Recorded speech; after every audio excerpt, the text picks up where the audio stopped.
বিশ্ববাজারে আবারও বাড়ছে স্বর্ণের দাম।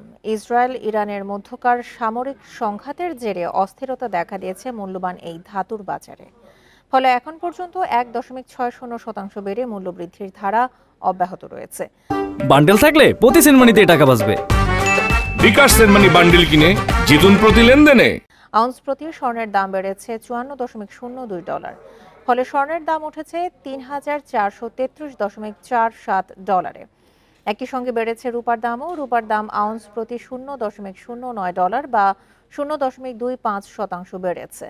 গোল্ড প্রাইজের প্রতিবেদন বলছে, গত 2 দিনে স্বর্ণের এই মূল্য বৃদ্ধির ফলে গোল্ড ফিউচার্সের দাম বেড়ে হয়েছে $3,452.80।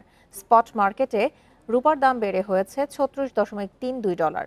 বিশ্লেষকদের মতে, পরিস্থিতি শান্ত না হওয়া পর্যন্ত স্বর্ণের চাহিদা বাড়বে আর এতে দাম আরও বাড়বে।